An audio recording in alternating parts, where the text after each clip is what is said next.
I have lived in the United States for now 28 years. And the vast majority of those years I spent in Montgomery County.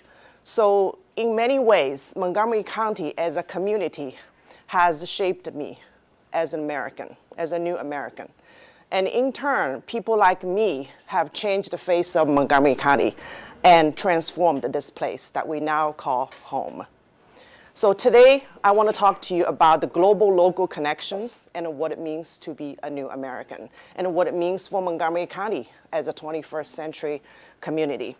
When my husband and I, who actually is sitting here, Phil, raise your hand. Yeah, he's a little shy. When my husband and I brought our young son and moved to the Washington, D.C. region, we did not know anyone. We came here simply because of economic and education and job opportunities.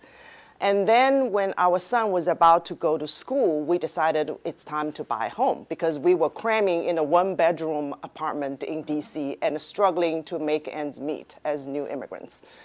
We moved from another state, which actually happens to be West Virginia, and that's a story for a different day, okay?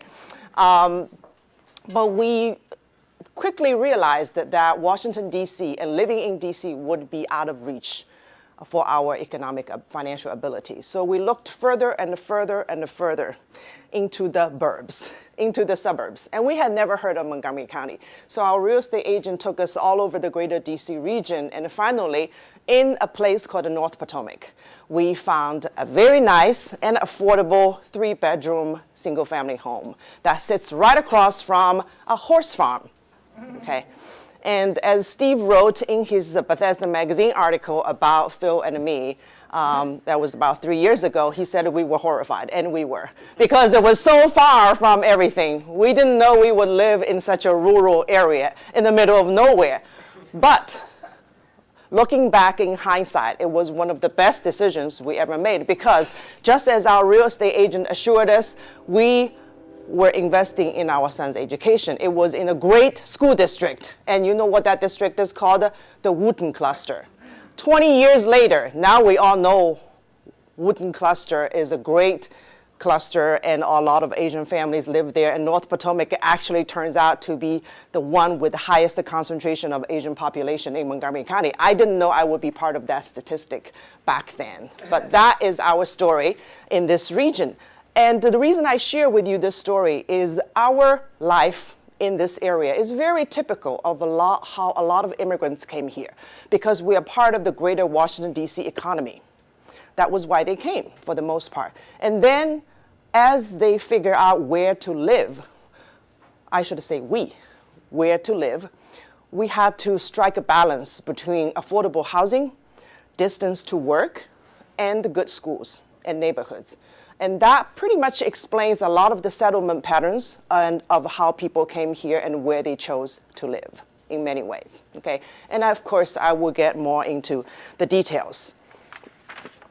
I also want to point out that this lecture could not have happened at a more perfect timing in history of our community's life.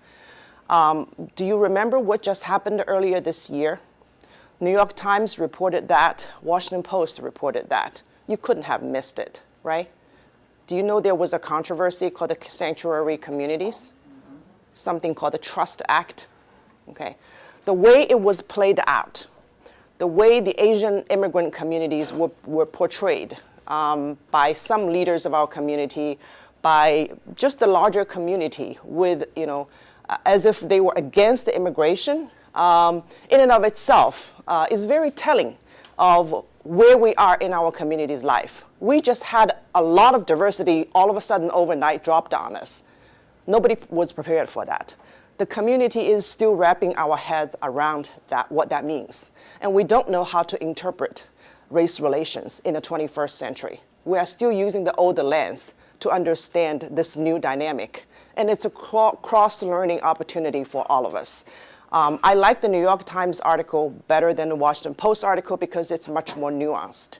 And it's not just the Asian immigrants against the Latino immigrants. It is about what it means to be American. It's about what it means to be immigrants. It's about what it means to feel like you belong here. Okay, it is a complicated subject that's worth a lot of debating and discussing, and it couldn't have happened at a better time that we are gathering here to talk about this.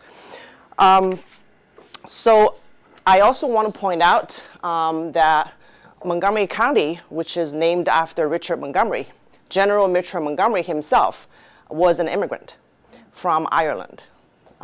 Many different communities were named after him, but he happened to be an immigrant. So it's quite fitting that we are celebrating Montgomery County as a new community.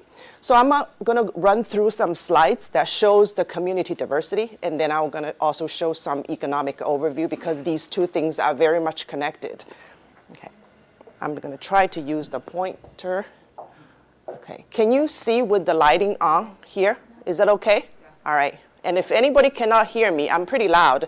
Let me know. Okay, I'm trying to recover from a lingering cold, so I may, step aside and take care of myself. Montgomery County today is a community in transition.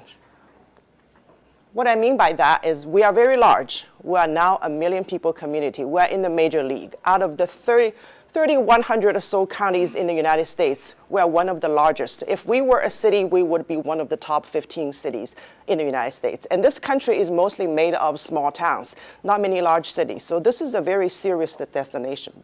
Okay. We have doubled ourselves since 1990, which means about half of the population came relatively new in the past 40-some years with no deep local ties or roots. Okay. And we are the fastest growing community in the National Capital Region, even though we're no longer the largest. The Fairfax County has larger population by probably a few thousands. And we're a highly transient community. You know what that means, right? You probably see a lot of people moving in and out in your neighborhoods. Transient means Montgomery County today is like the number 2 in the whole country in terms of the rate of local born. Lowest rate of local born in Maryland for its population makeup. That is quite striking. We are tied as number 2 with Prince George's County as the having lowest rate of people born in the state of Maryland. In other words, 3/4 of us are transplants or migrants, right? Raise your hand if you were not born in Maryland. Okay, that is the vast majority of you. Okay, so thank you. You just proved the point. You just proved the point. This is a very new and transient community. So for the 75% of the transplants and migrants, about 42% were born outside of the state and 33% outside of the country, which is people like me. Okay. And we are also rapidly graying. It's called a silver tsunami, and I will be part of that very soon. Okay. 2010 is 119, like barely 120,000, okay? Now, 20 years later, we're gonna double our senior population. And that is gonna be in our lifetime. So brace ourselves for that. If you're smart, get into business that serves seniors because the industry is gonna be huge. It's gonna take off, right? Whatever you can do to serve that population, this is the time to do it. It's coming. Yeah. Yeah, so the Lifelong Learning Institute will be here forever. There'll be a lot of people like me who want to sign up for classes to learn and to just huddle with each other, right? We are very diverse. 1 in half is minority. In fact, it's slightly over. We are now majority minority. And 1 in 3 is foreign born, about over 34%. And it's a striking statistic that we reached back in 2010, and the number is still inching up. Now 40% of the adult population is foreign born, compared to just 22% in 1990. So in just less than 20 years, we almost doubled the foreign-born population among the adult population. That's also a very important statistic. And look who is growing. Which population is growing? Basically everybody other than the white population. Everybody is growing other than the white population. So this bar at the top is the total population of Montgomery County, which is growing. And what accounts for this growth is all of these bars, right? Not the green one. The green one is the white population. It's actually slightly on the decline in Montgomery County because the birth rate is not at the replacement level. Okay, between people were born and die and people in and out, it's actually on the decline. But the minority population, the non-white Hispanic population, and the Hispanic population is actually orange bar, the Asian population is this pink one, and the black population is the yellow. All of them and the rest of them. So as you can see, all of the minority groups are moving up quickly, and it's very fast. So today we are majority minority, slightly over 50%, and they are fairly identical in size. That's what's remarkable among the half minority populations. They're almost very close to each other. There's not a dominant racial group in Montgomery County anymore, right? That is also what's striking. We are also very global. A Brookings Institution book published just a few years ago called This Greater Washington, D.C. Region, the Edge Gateway. Edge meaning new gateway compared to other gateways like Ellis Island or Angel Island, which have much more established traditional nodes of immigration. This area is very new. So if you look at the makeup of the foreign-born resident population, I'm sorry, because of the lighting, you cannot see very well, but this is the Asian immigrant population, which accounts for 36.5%. I'm going to read it to you, okay? Remember that, 36.5. And if you look at the Latin American immigrant population, 36.6. So that's basically the same. They are exactly the same in terms of the immigrant population. However, we think of Latino population as much bigger because it has a much higher birth rate, and therefore a lot of the population is actually native-born Americans. They're not immigrants. But as far as the immigrant population is concerned, these two communities are almost identical. And one distinct trend of 21st century immigration compared to the previous 2 centuries of immigration is that immigrants tend to settle in the suburbs in the 21st century. And that is a very distinct characteristic for many different reasons. As the economy moves to the suburbs, as suburbs become employment centers, a lot of just like in the greater Washington, D.C. region, cities are no longer the places where newcomers go to find their little Italys and all those things. They actually move directly to the suburbs where their friends are already there. So who are these foreign-born residents? This is a confusing chart, but I want to show you this just so that you have the color blocks in your image. The green color block is the Asian continent, from the Asian continent. The orange color block is the America, Central and the South America, okay? Various countries, and the bigger ones would be bigger countries. Africa is the blue one, and the Europe. So this is our immigrant population in Montgomery County. That is now 33%, 1/3 of our population. It is huge, okay? And just so that I can drive home the point to make it easier for you to read, these are the 5 top countries of origin in Montgomery County. And what I want to point out is, yes, among the Latin Americans in this country, in this region, Salvadorians dominate the whole group. There are other countries that are also here. Not Mexico, unlike what some people think. It's not Mexicans, it's the Salvadorians that are the largest. And they are the largest ethnic group as well.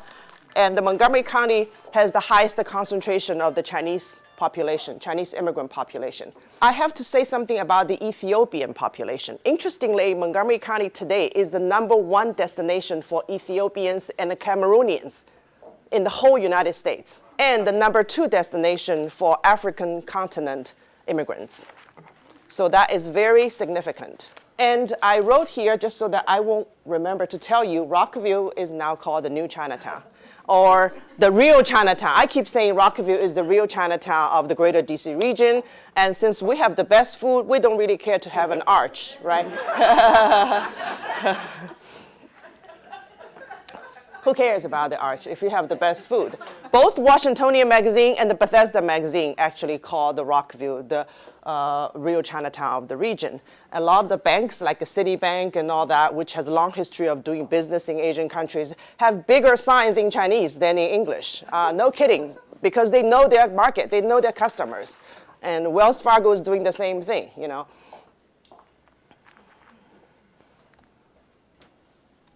But about 40% of our population speaks another language at home. I have to point out, just because someone speaks another language at home does not mean they don't also speak English. My husband and I speak Chinese at home a lot of times, but we also speak English quite often. Okay. And you know Amharic, this language, is Ethiopian language. That's why, yeah. And the French is not the language spoken by those from Quebec. It's by the African immigrants, okay? Besides being very multilingual, we are also very multi-religious as a community. We're also diversifying in our faiths. Christian communities are expanding. Have you heard that some of the Christian churches are relying on the Hispanic population to fill their pews and the Catholic faith houses of worship, right? The generations are changing, populations are changing. The Hispanics are largely Catholic, and the Koreans, many of them are Christians, and they are still believing in building big churches. And the Ethiopians, and there are many different ethnic groups that are Christians. The Muslim communities here are made of these mainly made of these groups. The Pakistanis and Iranians are quite large here. One is Sunni, one is Shiite. And just like our Protestants and Catholic differences. And then the Indonesian and Turkish, Egyptian, they all distinct, but they all have their own houses of worship or places of worship. And the Buddhist community is also becoming of its own in many ways. So one thing I want to point out is that New Hampshire Avenue now is called the Highway to Heaven because of the lineup of mosques, temples, you know, Buddhist temples, Orthodox churches, and then whatever, the Jewish houses of worship, everything you can think of is there, you know? So I have been to heaven many times and back, you know, and it was a great experience, I tell you. Now, what's interesting about the houses of worship and the faith is that faith groups in general help communities stabilize themselves. They become a very important social support group. What's challenging in Montgomery County is because our land is so expensive, and a lot of the local established communities don't like anything being built in their backyard. A lot of times, these new communities have difficulty trying to get through permitting process because they have to have town hall meetings with the public when they have to face sometimes pretty upset residents to say, we don't want you to build here. Who are you? What makes you think you can build in my backyard, you know? And that is unfortunate a lot of times. One of the major tasks of our Montgomery County's faith liaisons is to usher them through land use permitting process, believe it or not, you know? Our immigrant population, by and large, are also well-educated. Montgomery County's adult population, 25 years or older, in general, 56% with college degrees, okay, 56%. But among the foreign-born is 46, and among native-born, if you break it down, 66. I have to point out, with a caveat, if you look at the 46% of the foreign-born population, if you break it down by the continents of origin, the Asian, East Asia and the South Asia are disproportionately overrepresented in the college and advanced degree holders. The Indian immigrant population in general, you know, sometimes people joke, you know, how come you're Indian, you don't have a doctor's degree, right? That kind of thing. It's a point to say, that's of course a stereotype, but the point I'm trying to make is that that population is among the best educated of all people in our community. Like 75% of them have a bachelor's degree, which is astounding. And these numbers are way ahead of national average in general, yeah. And this is an interesting chart, like a woman's hair, you know, but I wanted to share this with you because it shows the flow of people where they settle within Montgomery County, okay? I don't know if you can see, but let's start with this group, okay? The Asian immigrants. They are mostly in Up County, which is Gaithersburg, Germantown, Rockville upward, the 270 corridor, right? And also Mid County, which is, Wheaton, Greater Silver Spring area, and some of that. So they're largely in Up County or Bethesda, Chevy Chase area because they tend to be higher income and better educated compared to the rest of the immigrant populations. And if you look at the Latin American immigrant population, they're mostly congregating in the Wheaton area, Mid County, that's what we call Mid County, Greater Silver Spring area, and also some in Up County area. And that's a very diverse group by itself, socioeconomically and culturally. And then smaller percentage elsewhere. The African population is sort of evenly distributed among all corners. But if you go to downtown Silver Spring, and if you go to East County area, like White Oak and all that, you will see a high concentration of Caribbeans and African immigrants. Some of them work for FDA. They are also highly educated, some of them scientists and own technology companies and all that. So in terms of, this is Montgomery County map, in terms of where majority speak another language, it's hard to read, so I just put these 5 communities there. Germantown, Gaithersburg, Wheaton, Aspen Hill, and Silver Spring. So you can pretty much see where the concentration of that diversity has been. I have to point out that, interestingly, I don't know how many of you know the history of Germantown, why it's called the Germantown. German immigrants. Yes, Germantown is called the Germantown for a reason. Just like sometimes I jokingly say to the Chinese delegations visiting Montgomery County, we got a lot of them. I said, DC has Chinatown, we have Germantown. Do you want to take a look? But Germantown is no longer for the Germans. Germantown is the most diverse in Montgomery County because Up County has now 1/3 of Montgomery County's total population. Gaithersburg actually is now America's most diverse small city in the whole United States because of the blend of population with no one single ethnicity dominating that. People think of Wheaton as the most diverse. It's not. It has mostly Latino population as what you consider diversity. Diversity is diversity. It's a mix of different populations. And Up County is the most diverse of all places in Montgomery County. Germantown was called a Germantown because in the early 1830s, the people noticed a lot of German merchants with heavy German accent doing business there. So they just called it Germantown. It was never incorporated as a real town, so to speak. But the name sort of stuck. So the immigration in context for Montgomery County is they're relatively new. I said this community, half of us came since 1970. But as far as the immigrant community is concerned, we mostly came since 1990s. And do you know why? Anyone want to give it a try?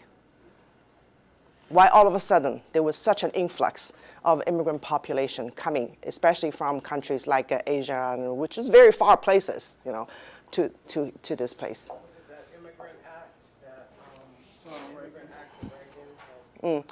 That's a good point. It's not a direct reason, but it's related to that. Okay, so 1965, the Immigration Act allowed the quotas from different parts of the world. It's much more diverse. It's allowing Africans, Asians, Europeans, and Latin Americans to come here, not just to certain other parts of the world. So that accounted for that. But that only accounted for people coming to the United States, not necessarily to this region. So if you were to explain why people came to this region, you have to think about what happened to this region in 1990s. Do you remember? Were you here? No. Okay, all right. Well, what happened in the 90s? Something related to tech, yes. The internet, right? The internet transformed America and transformed the world. And the federal government essentially is a huge knowledge-based economy. It transformed the federal government in how it's processing information, serves the public, and archives information. And all of the contractors came, and then after the dot-com boom, a bust after businesses got dry, these contractors found business with each other, found other ways to make money. And so that was how it fueled the local technology industry in many ways. And a lot of these Asians who came here, my friends who came here, because there were job opportunities. As I said at the very beginning, we came for economic opportunities. That explained largely, or education opportunities. There's something called the Johns Hopkins University, which has a lot of immigrants attending its various degree programs. And the University of Maryland is now very much of a global university. So while they attracted talents, these talents would get recruited by local companies because of their specialized skills, especially in science and technology. Okay. And of course, Montgomery College played a very important role in that process, I should say, right? And as I mentioned, there are mostly suburbanites in this region. We have a lot more immigrants in the suburban jurisdictions than 1.2 million is what we have in the whole Washington, D.C. region, and about a quarter of them, more than a quarter of them, live in Montgomery County. Okay. Many are highly educated, and they're highly mobile and global because this is 21st century. Many are high tech. Everybody has a cell phone. They can call home. It costs them almost nothing. When I first came to this country, my husband and I, we would be so frugal because every phone call, first minute costs $4. And then it goes down a little bit. So you cry for 10 minutes, and there goes your whole month's paycheck, right? Because you didn't call very often, So that was our story at the beginning of our life, And now it's like a free. And people go back and forth all the time. In terms of immigrant community life and how we organize ourselves, as I mentioned, Rockville is now like the real Chinatown. And if you go around this community, right, you don't just see Chinese restaurants. You also see piano studios, martial arts academies, right? You see language schools. I call them the Asian trilogy, the piano studios, martial arts academies, and Chinese language, because we've done all of the above. It's also called the things we do to make our kids hate ourselves. We keep telling them it's good for you, but you will thank us when you grow up. They never believe that until we hear someone say, I wish my mom didn't let me quit piano. And then we'll say, did you hear that? Did you hear that? Right? Right. And we have abundance of food and festivals. New Year is no longer January 1st. New Year is all over, the map and year-round, right? So like April has a lot of New Years. Iranians celebrate New Year. Vietnamese or Cambodians and the Iranians both celebrate New Year in April. And we have many faith-based organizations. As I mentioned, they help stabilize our community. They also provide critical services, like Catholic charities, provide critical services to our communities. Community-based organizations, the CBOs, are mushrooming. What's interesting is the largest ethnic serving organizations are not run by ethnic people, if you know what I'm saying.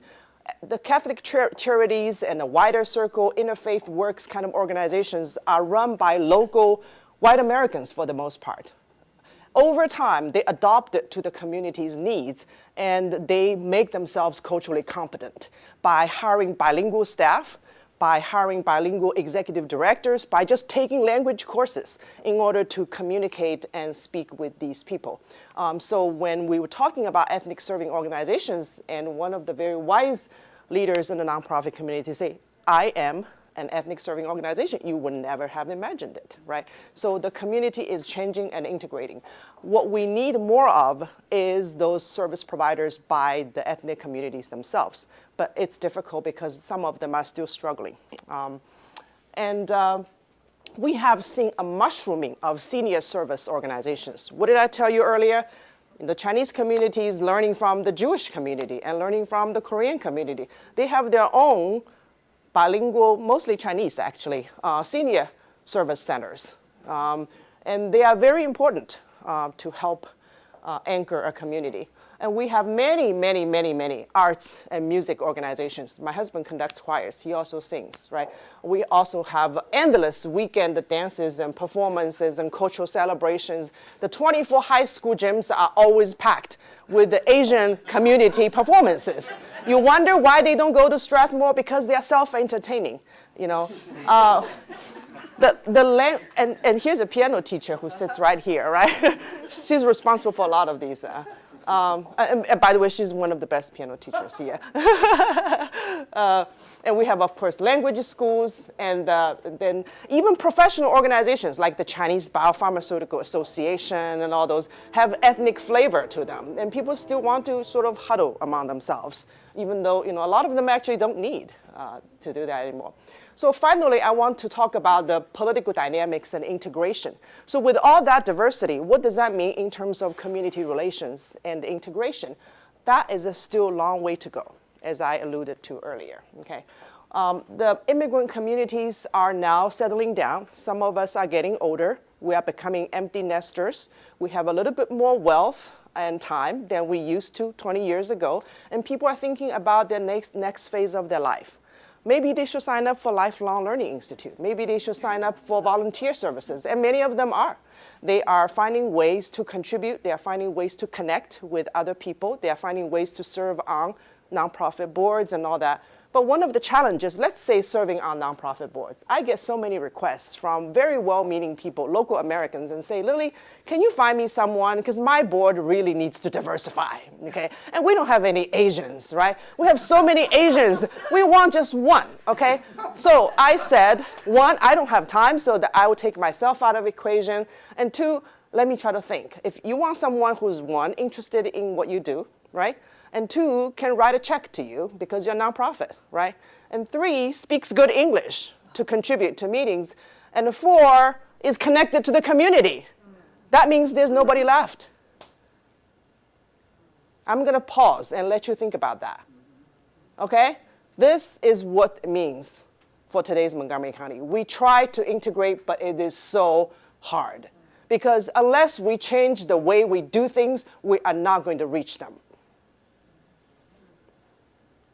I have tried for 10 years to recruit people to join Leadership Montgomery. And you know how many people I successfully recruited?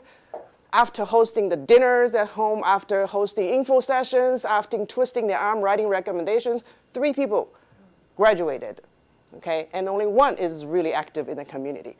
Unless we change the way we do things, just telling them we have this program, that resource, it doesn't speak to them. Because it's a whole different community. We have never bothered to understand them.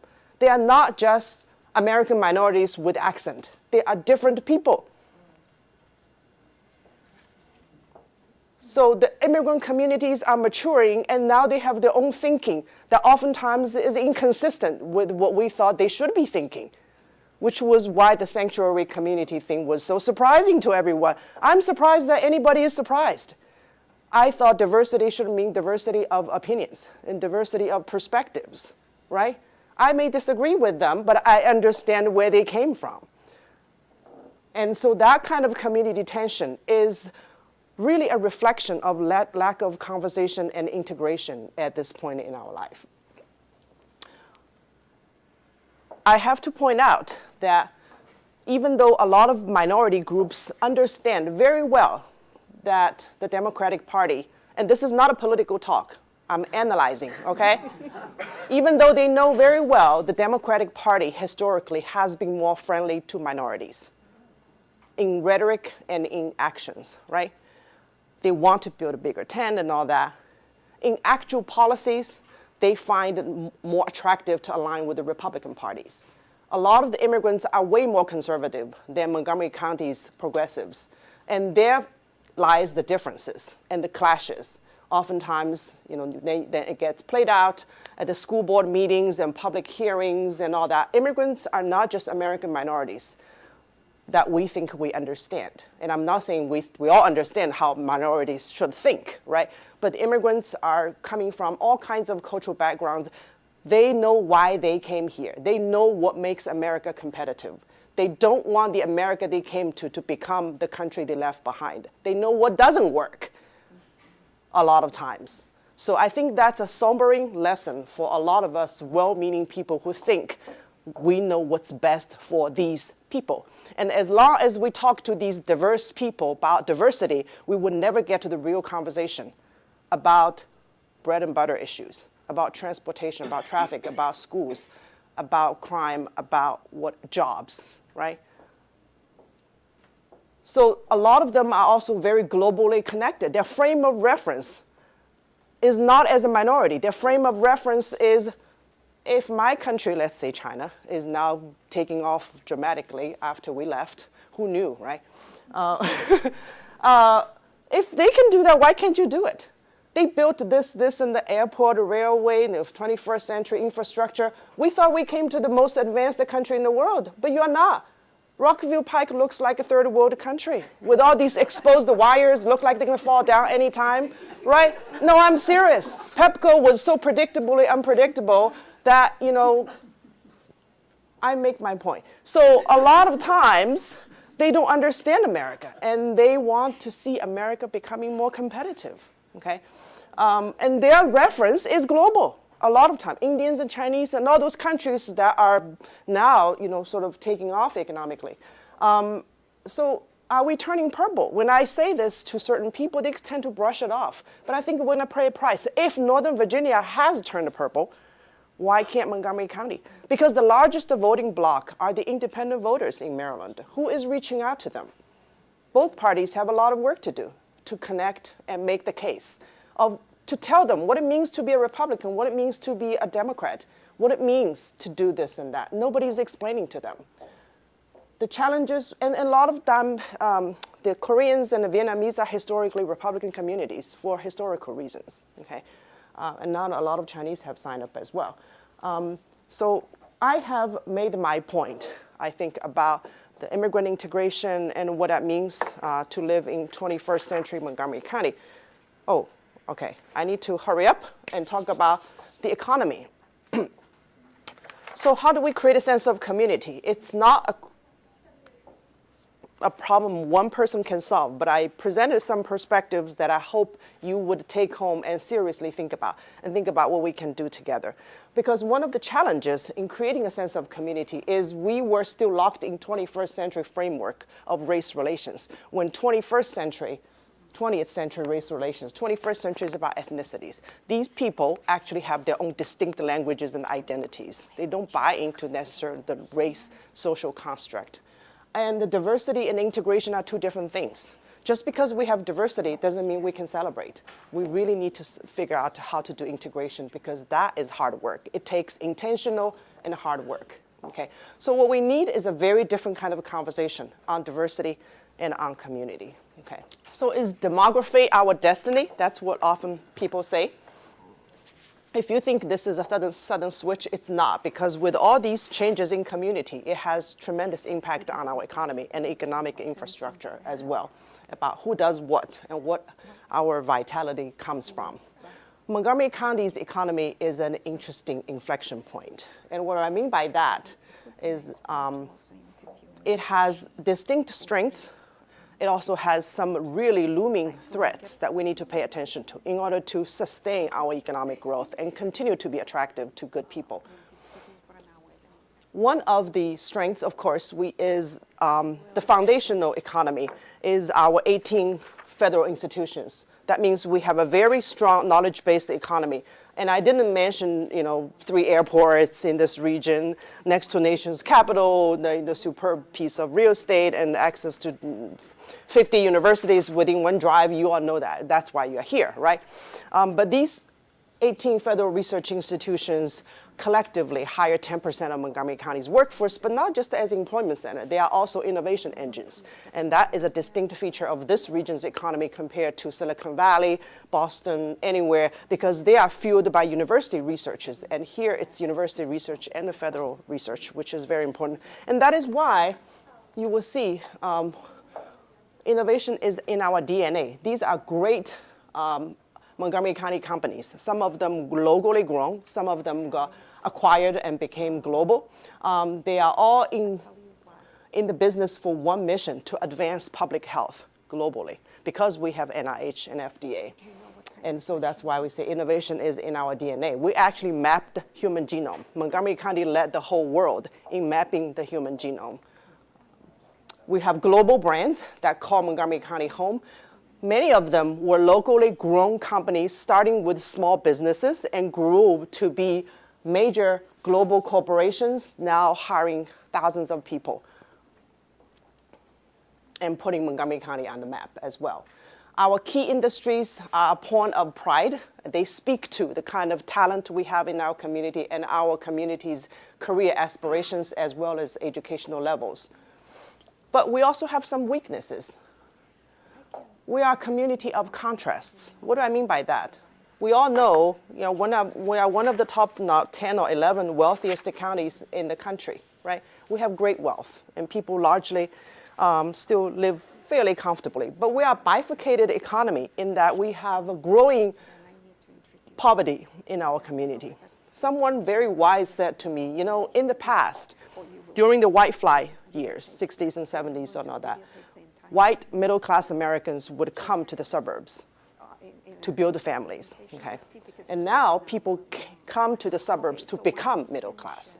And that's a very different dynamic. A lot of that suburbanization of poverty was pushed over by gentrification in DC because it gets more and more unaffordable, whether it's for young professionals or for families who used to live in certain communities, right? 1/3 of our jobs, we have about 500,000 jobs total in Montgomery County, but 1/3 of them are low-paying jobs with an annual income of less than $36,000. How can you live in Montgomery County, right? And if I tell you that today, MCPS, Montgomery County Public Schools, has more students on free and the reduced meal programs than the entire DC public school student population, you probably wouldn't believe it. But that is the fact. That is a fact. That's why school education costs keep going up. The low-skilled jobs are the fastest growing, and that is the dotted line here. It's trending up. If we don't do anything today to our economy, this is what's gonna happen. While the high-wage jobs and middle-wage jobs stagnate, especially the middle-wage jobs that pay $20 or more. And the low-wage jobs, and that was the low-skill jobs, and this is the low-wage jobs, okay? Low-skill jobs would be below high school. And we are very federal dependent in our economy still, in spite of great wealth. Even the private sector, quote unquote private sector, you can pretty much trace their revenue from doing business with contractors that do business with the federal government. It's very federal dependent. Out of the top 8 employers, 4 of them are federal agencies, and a couple of them are locally serving, like hospitals, right? So what we need are more tech-driven, innovation-driven companies that don't need to be here, but could generate great revenue and can sell to the rest of the world. And that is the task of Montgomery College, right? Roughly speaking, we have 26,000, and that number keeps changing because some businesses are sole proprietors, can count as a business or one person. But this is a number I want you to pay attention to. We are a community of small businesses. 86% of Montgomery County businesses have only fewer than 19 people, fewer than 20, okay? And the point I try to make here is a lot of times we talk about business as if they were some kind of cold-blooded beasts. We talk about corporations as if they are not part of the community. But if we do not have larger employers or more critical mass of larger employers to provide benefits, paid quality jobs with career advancement opportunities, with spin-off opportunities, right? And also the fabulously paid executives can serve on nonprofit boards and all that kind of thing, then we are going to suffer as a community. That's why headquarters companies oversize the role in the economic health of a community. And it is our job to make sure that while our small businesses are growing up, we keep them in Montgomery County. We keep them here. We help them grow to be one of those larger corporations. And corporations are not bad guys. They are what we need in Montgomery County. Businesses are what we need to beef up our commercial tax base to pay for the quality services so our residents don't have to pay proportionally more for the same kind of services. And that case needs to be made for a very government-oriented federal town where people only see one side of the coin and not necessarily the other. It's time for us to have a serious conversation about how to grow the pie and not just how to re-slice the pie left and right. And of course, we also have many opportunities for our economy that no one else probably has because of the federal institutions. If we could just figure out a way to marry innovation, which, by the way, in and of itself has very little value if it's not married with entrepreneurship. If we could figure out a way to connect innovation with entrepreneurship, then that's the magic pill that could propel our innovation economy really taking off. And over the past few years, we have partnered with NIST to land National Cybersecurity Center of Excellence in Rockville. And we also created a P3, public-private partnership called the Biohealth Innovation to connect with FDA and NIH. And what I would like to say figuratively is to shorten the distance between NIH and FDA from discovery to market. We are a regional economy. It's also an opportunity in transition. We are transitioning from a federal-driven economy to a more private sector-driven economy, from local to global. 2/3 of our jobs in Montgomery County currently are locally serving. We want to change that. And from Washington, D.C. as the economic engine to now in the suburb as serious job centers. In fact, somebody said D.C. now is like a bedroom, right? Because think about it, a lot of people actually move to D.C. to live there. It's a 24/7 living quarter. 21st century's living quarter is actually pretty vibrant. It's not those quiet, quaint neighborhoods. But think about that. Our son actually moved to D.C. just to prove the point, because Rockville is quote unquote too far. My friends won't come to have party with me, so I have to go to DC, you know. And we are also transitioning from a basic research, gigantic federal research camp, priding ourselves on innovation, to commercialization. Unless you commercialize innovation, it cannot see the daylight to benefit. So we are spending millions and billions of dollars locally to advance 21st century transportation, transit. You've heard of Purple Line, bus rapid transit, which is a county-wide system that will cut through 355, Villas Mill Road, and the East County Route 29 to cut down traffic. And we are connecting fiber directly with Ashburn, which has, Ashburn, Virginia hosts 70% of the world's internet traffic, 70% of world's internet traffic. So rather than building our own ugly data centers, we decided to just connect them under the Potomac River, and it's done. It's done, okay? We want more walkable, vibrant communities that are friendly to seniors who don't want to drive anymore, who just want to walk downstairs for a cup of coffee, right? And for young people who are gravitated toward those places, because it's not just a live, work, and a play. It's also a live and a work place. They work there. This is where ideas get sparked. When you casually bump into someone, you overhear their conversations, you get ideas. That's the community we want to create. And we have all these places that we are advancing as destination points. But we have some threats to our economy. And what is the biggest threat besides regional competition? It is our own complacency. Montgomery County has to get our act together. People will sign away their firstborn for NIH or FDA or NIST or whatever. It's called the embarrassment of the riches. Until we get our act together and know that it is our noble calling to find a way to cure diseases by connecting our innovation with entrepreneurs who can advance their products to serve people whose diseases need to be cured and treated. Unless we realize quality of place attracts quality of talent, then build quality companies, then build quality products. Unless we understand that ecosystem, we are always going to be sounding like we don't welcome the next development, we don't welcome the next whatever, we don't want the next corporation to come, we question why government is trying to keep Marriott in Montgomery County, all these discussions. We need to understand what we are doing, what we're trying to accomplish, what kind of community we try to become. So economic development takes a village. It takes talent, it takes place, it takes a business-friendly mindset. We want to help businesses build and grow, and we want to facilitate entrepreneurship. We are entering into a century where Montgomery County can lead globally, not just locally, globally. I would call 21st century a Montgomery County century. Why? Because it is a century of talent, and we have great talent in Montgomery County. And it's also a century of biotech, from how we live, food and fuel, to how we die, you know, medicine and healthcare and all that. Bio is everything. We are the hub of bio. And it is a century of cities. We're part of a metropolitan region. We need to get over the hump as a suburban mindset. 21st century is a century of cities. 50% of the global population right now live in cities. And by 2050, mid-century, 70% of the world population will live in cities. Cities will lead the way in showing us the way for sustainable living, for infrastructure efficiency, for all of the things, and smart cities and connectivity and all those things. We need to act and think like a city if we want to compete, to bring our kids back, to bring jobs, to bring quality of life for all of our generations.